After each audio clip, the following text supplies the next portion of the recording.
tarde, turminha do primeiro ano. Tudo bom? Bom, vim para nossa aula de hoje. A aula de hoje é para terminar mais uma apostila. Isso mesmo.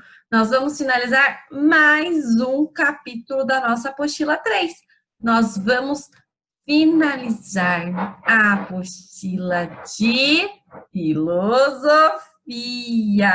Ai, turma, tá quase acabando mais uma apostila. Como que pode a gente ter terminado tantas apostilas assim, longinho um do outro? Mas eu acho que a gente conseguiu e a gente tá, ó, maravilhosos. Bom, então eu vou compartilhar com vocês. Hoje é dia 29 de setembro. Também está acabando o mês de setembro.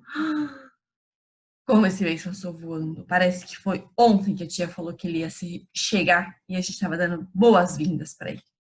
Então, hoje a gente vai finalizar a apostila de filosofia. Eu enviei ontem no Drive-Thru um calendário de setembro e um calendário de outubro.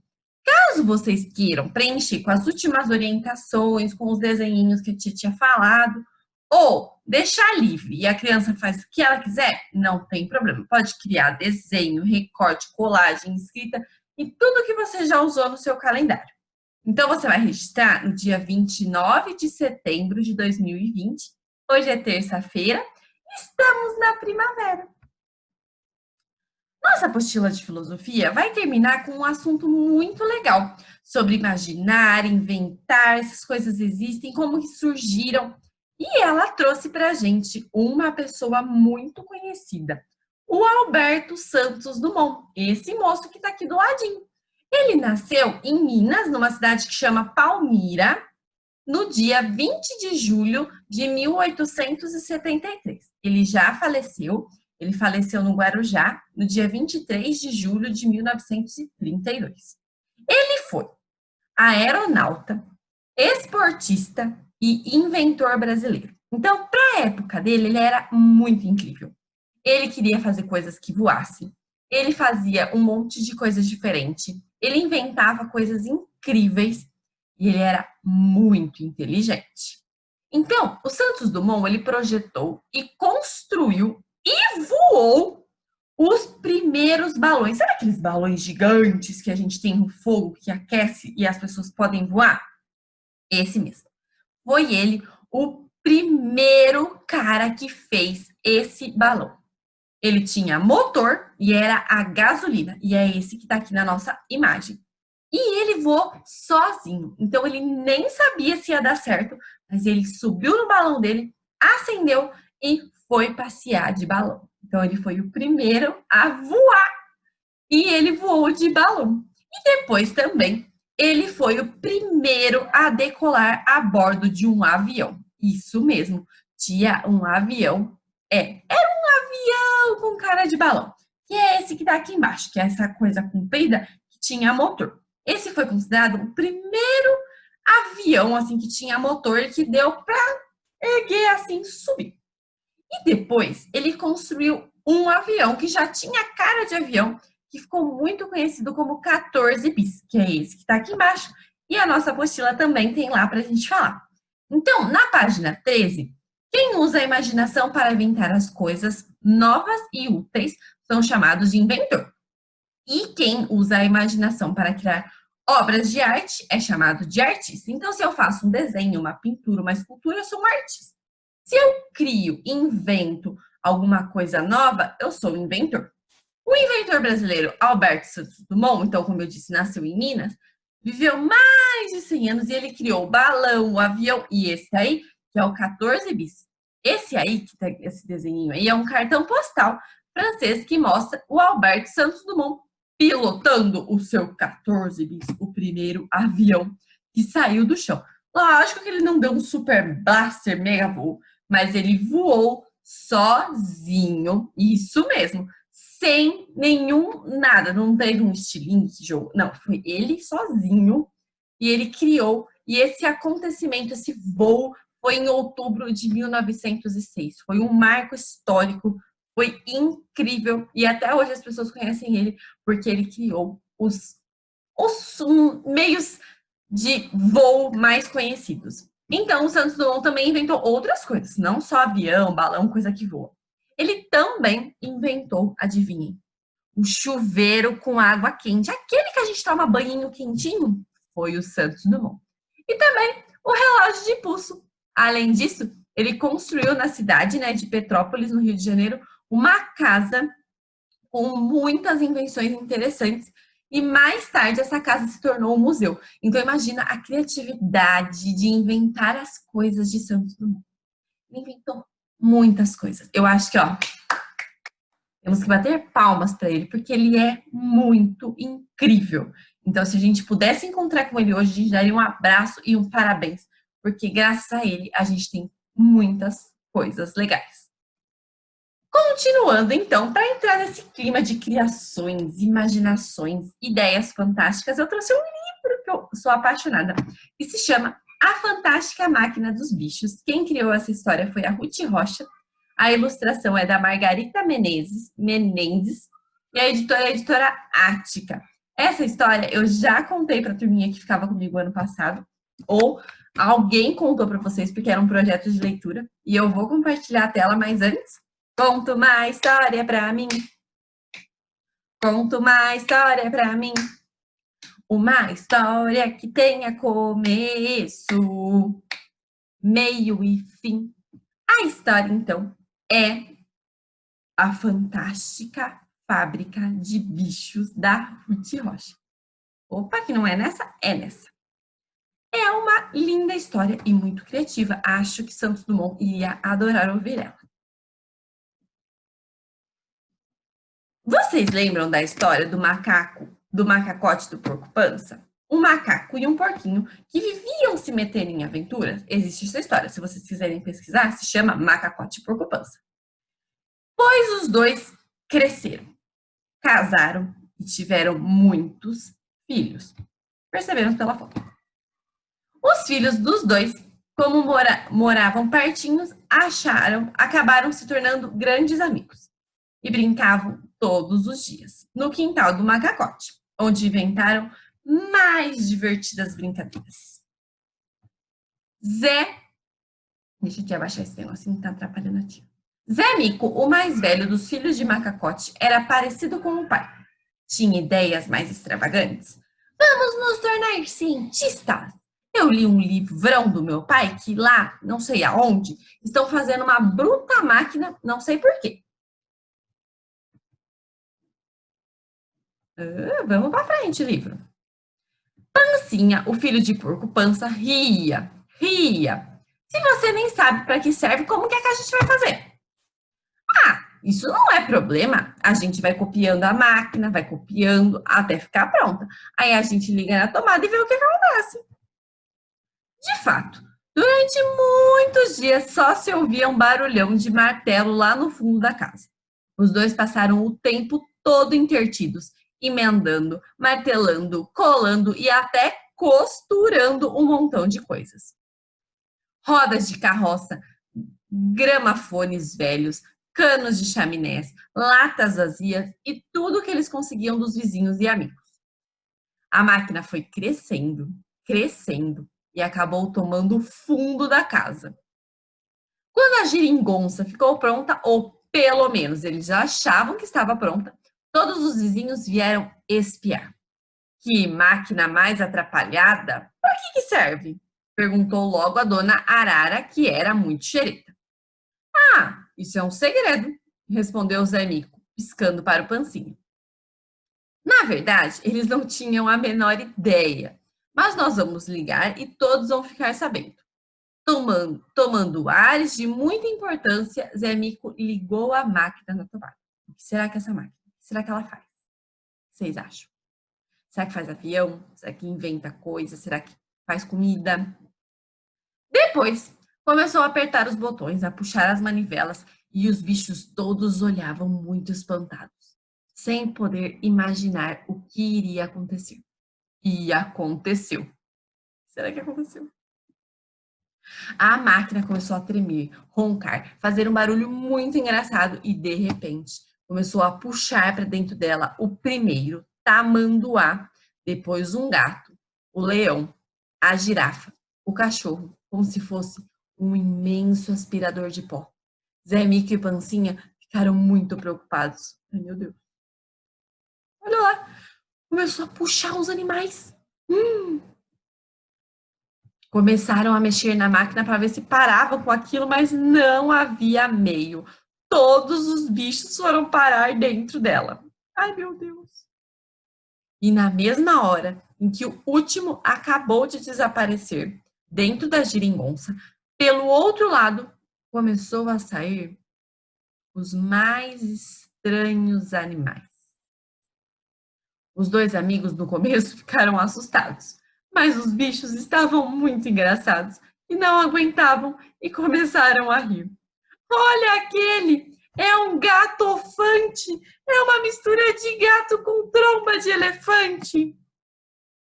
Olha aquele outro, o cabrelho, a cabra com orelhas de coelho. E o tartaspinho, a tartaruga misturado com porco-espinho. Mas os bichos não estavam achando graça nenhuma na travessura. Acabem com isso já, já! Gritava o cachorro, que como estava com rabo de gato, não parava de correr atrás dele mesmo. Vocês me pagam! Berrava o jacaré, desajeitadíssimo com seu rabo de pavão. E todos reclamavam, fazendo uma grande algazarra. Esses dois arteiros merecem uma boa lição. Vamos pegar esses malandros. Pega, pega! Gritavam todos correndo atrás dos dois. Os dois, aliás, já estavam longe, pois quando viram que as coisas estavam ficando pretas, tentaram se pôr a correr. E por toda a floresta, Zé Mico e Pancinha correram, com aquela bicharada esquisitíssima atrás. Ainda bem que os bichos misturaram uns com os outros, estavam muito desajeitados e não conseguiam alcançar os moleques, porque senão, era uma vez um macaco e um porquinho. Opa! Ah, descompartilhou minha tela! Finalmente, depois de muito correr, acabaram passando de novo pela casa de Macacote. Sem saber mais onde se esconder, os dois amigos que já estavam soprando de canseira pularam para dentro da máquina pelo tubo de saída. E atrás deles veio toda a bicharada. A máquina ainda estava funcionando a todo vapor. Dessa maneira, com que tinha misturado todo mundo, começou a consertar a turma de novo.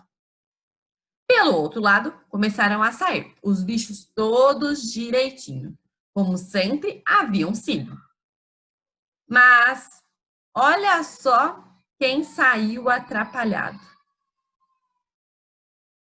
Os dois estavam desapontadíssimos. Era muito engraçado os outros bichos, todos embrulhados.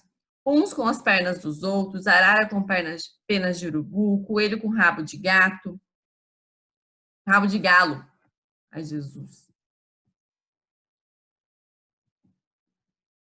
Mas, quando aconteceu com eles, já não era tão engraçado.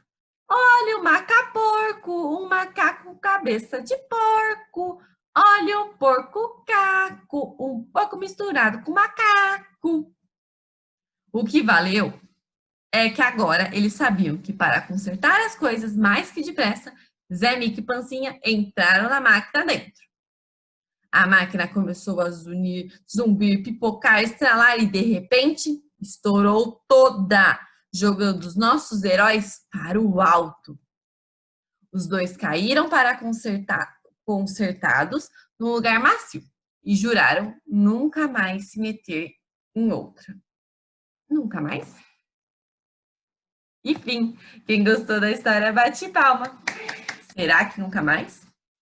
Foi tão legal criar essa máquina.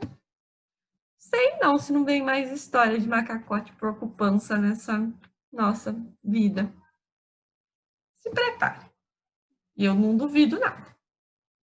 Continuando na nossa aula super legal sobre criações, eu tenho uma outra obra de arte que é de um artista que se chama Rodrigo Godá. Ele nasceu no estado de Goiás e vive na cidade de Goiânia. Nas obras dele, ele mesmo produz, são usados desenho, pintura, escultura para representar máquinas fantásticas. e outras coisas da imaginação. Observe a foto da escultura criada pelo artista. Então, essa daqui, ó, é uma obra dele, que foi feita com tinta de carro, tinta automotiva, sobre aço, e ela é colorida. E ela é um brinquedo. Ela foi criada em 2006 pelo Rodrigo Godard, e ela tá no livro de uma coleção particular, então tem a foto dela aí para vocês verem. E olha que máquina mais doida. É tipo a do macacote porco-pança. Para essa máquina, em forma de obra de arte, imaginem um nome. Aí vocês vão colocar lá o nome dessa máquina que vocês acham azul aí. E para que ela serve? O que vocês acham que essa máquina cheia de coisas serve? Inspirem-se nas invenções de Santos Dumont, na história do macacote porco-pança, na obra de arte do Rodrigo Godard e, com a ajuda da família, criem no caderno uma obra, uma máquina, uma coisa mirabolante. Depois vocês me contam. Na página 15, a gente vai continuar terminando esse assunto de coisas possíveis e impossíveis. A história do macacote porco-pança, com certeza, é impossível. Mas Santos Dumont foi um ótimo criador e as obras de Godard são muito bonitas. Não sei se funcionam de verdade, mas são bonitas, são. Muitas invenções que você conheceu já foram consideradas impossíveis, como o avião. No entanto, um dia alguém acreditou que elas eram possíveis e, com dedicação, conseguiu criá-las. Um bom exemplo foi o avião, como eu já disse. Apesar disso, certas coisas ainda são consideradas impossíveis de existir, ou de acontecer, ou de fazer. Que tal pensar um pouco mais sobre isso? Então, vocês vão ler cada item desses e vão marcar um X no que você considera possível. Será que existe essa possibilidade ainda? Será que dá para fazer isso? Uma pessoa andar de cabeça para baixo. Será que é possível? Contar todos os grãos de areia de uma praia. Será que é possível? Viajar para a Lua. Possível? Aprender a falar várias línguas. Possível? Um adulto voltar a ser bebê. Possível? Então, marque no X nas coisas possíveis. E agora, para finalizar nossa apostila, tem o faz de conta. Com o passar do tempo, algumas coisas deixam de ser possíveis, deixam de ser impossíveis e são realizadas, mas nem todas mesmo assim. Você pode pensar em coisas impossíveis e até imaginá-las. Ai, como eu queria voar. Ai, eu queria ter uma capa de invisibilidade para mim entrar nos lugares sem ninguém ver. Tem coisas que a gente imagina e não são possíveis. A gente pode fazer de conta, a gente pode fingir que são reais, pode fazer novas brincadeiras, novas histórias, tudo de faz de conta. É faz de conta mesmo? Fazer de conta é uma maneira divertida de pensar usando a imaginação. Conheço um exemplo nesses versos da música O Sonho, da artista paranaense Rosi Greca. Eu brinco de inventar, eu faço de conta que a cama é um barco, a fantasia enfeita o meu quarto. Então a gente pode usar a imaginação. Quantas vezes lá na sala da tia Thaís colocava as mesas uma do lado da outra e falava que era um barco, no outro dia ela era um avião, outro dia a gente fazia ela de casinha. Então, a criatividade vai da nossa imaginação. Entre no faz de conta e com a minha orientação vocês vão fazer assim. Complete a frase. Faço de conta que é o quê? Então, vocês vão fazer de conta que não sei o que é não sei o que. Por exemplo, o meu sofá é um obstáculo que eu devo pular para não cair na boca do jacaré que está embaixo dele, no rio que tem aqui dentro da minha casa. Usem a frase da atividade número 1, essa que a gente acabou de completar, e criem uma história, um faz de conta. Então, era uma vez, dentro da minha sala, um grande rio cheio de jacarés. E eu tinha apenas 2 obstáculos para passar. O meu sofá agora era uma grande ponte quebrada que eu precisava consertar para passar. Então, vocês vão criar uma história, um faz de conta. Depois que vocês viram Santos Dumont, o Godard, a Ruth Rocha inventando histórias. E eu quero saber esses pensamentos, essa imaginação. E aí vocês vão escrever. Papais, vovós, vovôs, titios, titias, podem ajudar, podem escrever pelas crianças caso elas estejam cansadas, ou estimular para que pelo menos elas escrevam uma parte ou um trecho dessa história. Para que ela agora acostume, né, as aulas estão quase voltando, então elas precisam, ó, treinar esse cansaço dessa mãozinha aí, que eu sei que eles ficam, ai, tô cansado, ai, tô com dor, ai, tô cansado. Para que a gente volte, ó, rapidão. Então, vocês vão fazer essa história no caderno também, junto com esse, opa, com esse desenho que a gente inventou com as inspirações das obras de hoje. A apostila de filosofia acabou. Espero que vocês tenham gostado. Eu achei essa apostila incrível, muito criativa, muito legal. Foi diferente, né? Filosofia a gente sempre conversa, conversa, conversa. E essa a gente pensou e imaginou, criou, fez muitas coisas legais. Espero que vocês tenham gostado da aula de hoje. Uma beijoca de pipoca. Tchau, primeiro ano. Amanhã tem mais.